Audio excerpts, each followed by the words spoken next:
Assalomu alaykum hurmatli bizni ijtimoiy tarmoqda kuzatib borayotganlar, aynan YouTube, Telegram, Facebook va boshqa nimalarda ijtimoiy tarmoqda kuzatayotganlar, biz barchalaringizni o'sha kuzatib borayotganlaringiz uchun yana bir marta ulkan rahmat aytamiz. Shu kuzatib borayotganingizni o'zi bizni shu qo'llab-quvvatlayotganingizdan dalolat beradi. O'sha izohlar berishingiz umuman ham katta bizga yordam bergan bo'lasiz. Chunki izohlaringiz orqali izohlarda berilgan turli xil boyagi bizni qilayotgan xato va kamchiliklarimiz ko'rsatayotganingiz yoki yutuqlarda shu e'tirof etayotganingiz bu ham juda ham yaxshi. Chunki shunga qarab biz keyingi ishlarimizni yanada ham yaxshilashimiz mumkin bo'ladi. Bugun biz 7-may kuni 2025-yil Qashqadaryo viloyati Qamashi tumani Savsan mahalla fuqarolar yig'iniga qarashli bo'lgan Javulbobo o'g'li Baxtiyor fermer xo'jaligi dalasidamiz. Biz bu dalada bug'doy ekilgan dalada turibmiz. O'sha bug'doy ekilgan dalamiz 2024-yilda noyabrda 2-3 noyabr kunlari ekilgan bug'doy dalasi. Bu bug'doy dalasida 90-100 kilogramm atrofida bug'doy ekilgan. Lekin asosiy farqi bu yerda nimaga yerga ishlov bermasdan ekilgan, yer yoki haydalmasdan ekilgan mana bu dala. Umumiy agar dalani bugungi ahvolini ko'radigan bo'lsak, juda ham yaxshi. Mana men bilan bugun bu yerda bir qancha mutaxassislar turibdi. O'sha mutaxassislarning fikrini ham sizlarga yetkazmoqchi bo'ldik. Mana boshida bu yerda nima Jamshid turibdi. Jamshid mana shu Javulbobo o'g'li Baxtiyor fermer xo'jaligining raisi. Keyingi 6 yildan beri yerga ishlov bermasdan to'g'ri ekish texnologiyasini o'zini dalasida ishlab chiqarish sharoitida qo'llayotgan fermerimiz. Undan keyin Shomurod aka shu Qamash tumanida Navruz mahalla fuqarolar yig'inida faoli.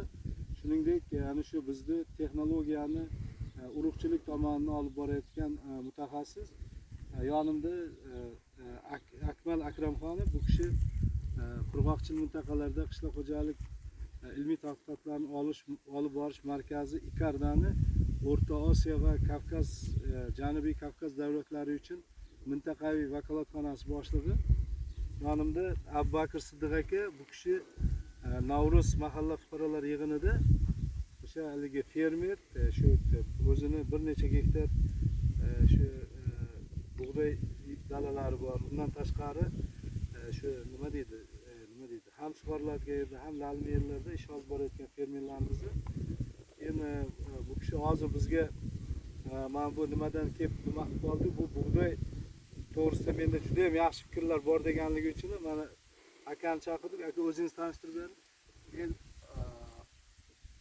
Ravshanov Norboy, shu yerda 34 yildan beri brigadirchilik qilaman. Qarshi kitob liniyasida, temir yo'lda. Mana shu 30 yillik mana shu yerda 30 yildan beri mana shu yerga qanday buni qilaman. Lekin bunday bug'doyda, lekin bunday arpa bug'doylarni ko'rganim lalmida. Hozir obiga borgan, obida ham bunday bug'doyni topishib qiyin. Men ko'p yuraman, erta yuraman, ko'p yurdim. Daladan masalan tashqari tomondan kuzatgan kishi sifatida. Haqiqatdan tashqarida kuzatib turib, lekin ichkariga kirmaganman. So'radi, bug'doymi, arpami aka bu? Keling buyoqqa dedi, ko'ring dedi bug'doy. Rahmat dedi. Haqiqatdan mana bu qarang, bu haligi nima qilinmaganda, yerga ishlov berilmaganda, haydalmaganda. Ekkanni ko'ring. Ekkanni ham ko'ruvdik, mana ekkanni ko'rgan bo'lsangiz, mana Ekkanni ko'ring. Ben yonda bosib. Ey, ana u yo'q. Mana shu jarayonni ham ko'rgan odam sifatida. Mana hozirgi paytda bu sug'oriladigan maydonlar yaxshi-da. Haydalmay qanday bu bug'doy bo'ladi, arpa bo'ladi degan o'zim aytdim. Mana endi ishonyapman. Haqiqatdan rahmat. Bo'ldimi? Yaxshi. Katta rahmat sizga ham. Fikrlaringiz. Sog' bo'ling, salomat bo'ling. Abubakir aka, siz nima deysiz?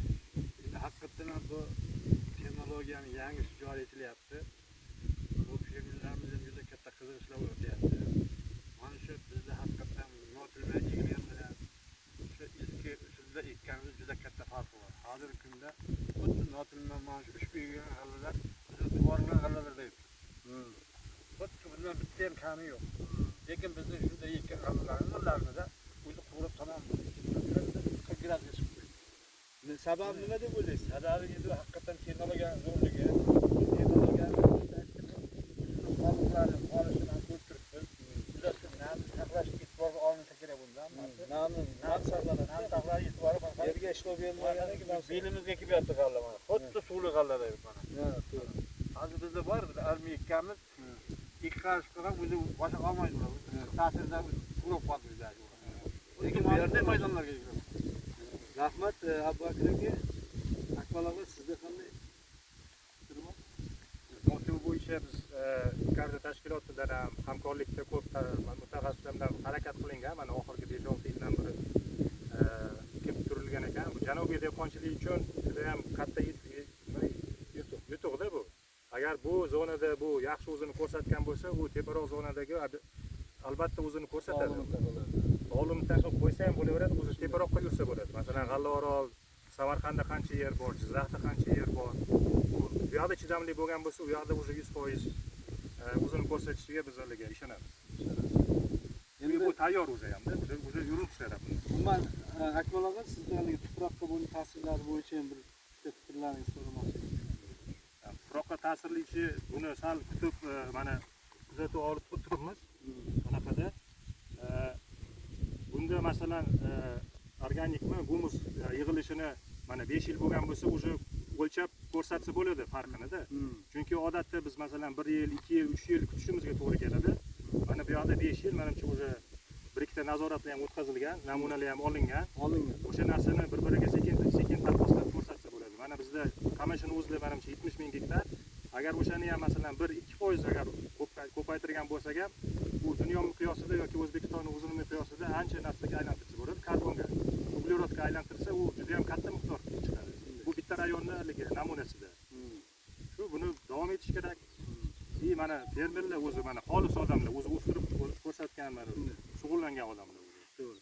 Bu yerda misol uchun hech kim mana shu qatnashayotgan davrada chekkadan kelgan odamlar hammasi shu narsani o'zini ko'zi bilan ko'ryapti-da. Shu masalan ekilgandan boshlab to hozirgi shu paytgacha kelganini o'zi odamlar ko'ryapti. Shomurat aka, siz nima deb o'ylaysiz? Siz endi ko'proq iqtisod sifatida gapirasiz-ku endi. Notil texnologiyasi bo'yicha 2013-yildan beri tashkilotida hamkorlikda foydalanganman. Bu vaqtlarda sirka faqat Janubiy dehqonchilik ilmiy tadqiqot institutida bordi bittagina. Sirkalar bizga juda muammo edi. Men ekkan dalalarimni fermerlar ko'rib, hosillarni ko'rardi. Shu sirka haqida bizga ham olib bersang deb aytardi, lekin uning imkoniyatlari yo'q edi. 2024-yilda bizning FOA tashkiloti tomonidan g'alla ekuvchi noloviy texnologiya sirkasini berdi. Shunga qarab bizda 500 gektardan ko'proq maydonga notilda bu yil ekildi. 30 dan ko'proq fermerlarimiz, shu fermerlarimizning hosilini hozir nima deydi, bunaqa o'zimizning avvalgi ekishlarimizdan ko'rganda farqi bilinib turibdi. Bunga qiziqish juda ham katta bo'lyapti. Bizga yana qo'shimcha yana sirkalar bo'lsa, bu yil nasib qilsa biz sentyabr oyidan boshlab ekmoqchimiz. Chunki bitta sirka bilan ekishga spid qilmaymiz. Ko'p joyda ekamiz, ham bizga iqtisodiy samaradorligi bunda 300 mingdan ekamiz 1 gektar joyda. Unda 1,5 ming an'anaviy ekkanimizda 1,5 milliongacha rasxod qilamiz. Bu 300 mingdan ekan. Qarang, o'rtada 1 million 200 foyda bo'lyapti. Hamma tomonlama, masalan, urug'dan bir egiladi bo'ldi. foyda qilamiz, yoqilg'idan foyda qilamiz, vaqtimizdan foyda qilamiz. Buning rentabelligi baland. Bu yil buning rentabellarini biz hisoblab ko'ramiz. Keyingi nimalarimizda aytamiz. Rahmat. Endi mana Jamshid o'zing endi aytgin mana shu yerda qanday nima ishlab qilding mana. Biz endi masalan chetdan kelgan odam sifatida ko'p narsani esdan chiqarib aytmagan bo'lishimiz mumkin. Mana Jamshid buni qo'li bilan qilayotgan o'sha fermer sifatida aytsin, o'zi aytsin. Bu yerda yaxshi gaplar bo'ldi. Shu dalani egasi mana shu Jamshid gaplar bo'ldi. Men shu Javul bobo o'g'li Baxtiyor fermer xo'jaligining rahbariman. Qamash tumanida So'zan qishlog'idagi shu yer dalamizga shu azaka aytganda 2-noyabr kuni mana shu qayroqtoshli bug'doyimizdan 100 kilogramdan hektariga berganmiz. To'g'ridan-to'g'ri yerga ekilmasdan. Bu yerimizni o'zi haydamasdan. Bu yerimizni o'zi 5 yildan beri haydalmaydi. Shu Notel texnologiyasi bo'yicha qo'llaniladi, chunki biz 2019 dan boshlab xudo xolasa mana shu yerda birga ishni boshlaganmiz hamkorlikda. Bu yerda ekishda sal bir-ikki yo'llari bor. Almashma ekish turlari bu yerda o'tgan yillari no'xat ekkanmiz, hashaki no'xatini. No'xat ekkanmiz endi shu joyimizda. Bu qayroqtosh novli bug'doyimizni o'tgan yil nagi tarafga ekkanmiz. Hozir yo'lga endi boshqa ekinlar qo'llaganmiz. No'xatakni yo'q qo'lladik bu yil. Hashaki no'xat ekinini. Bu yoqqa shu qayroqtosh novli bug'doyini qo'llaganmiz. Bu yerda mana ko'rish bebelar mana o'zi ko'ryapti. Pastda mana chirinni qoldiqlari, keyin bug'doyimiz holati, massa mana o'zi massasi bilinib turibdi, qancha anolaga. Mana-da, mana chirindilar mana. Bu mana-da mana. Bu dalamizga chirindilarda mana shu yerda qolyapti. Necha yildan beri shular qolib, bu dalamizga 20-fevral oylari yo 7-mart. 7-mart kunlari 100 kg, 150 kg-gacha karbamid berilgan. Selitra mana shu karbamid berganmiz oziqalardan. Bundan keyin bir marta MPK suspenziya qilganmiz. Shu dalamizga hozirgi holati mana shu bug'doyimizda bosh olishlari, tug' unlari yaxshi. Jamshid Ali, namligini ham ko'rsatdikmi bu yerda? Namligini hozir bir ochib ko'rdik. 15 santimetrda nam bor hozir. Hozir temperaturamiz dalamizda 40 gradusgacha hozir temperaturada turibmiz, issiq. Hozir bu akamiz aytganday ko'pcha dalalarimiz qurab, juda unlari minusga haydayapti, bariklari sarg'ayib, dalalarimiz keyincha mana ko'rib keldik, dalalarimiz bug'doy bariklari sarg'ayib bo'lganda. Bu yerda ko'rish mumkin, hali yashillik bor. Bu yerda ham bo'g'izlari, ham gullash jarayoni ketib turibdi bu yerda. Hamma ular ketyapti-da endi bu.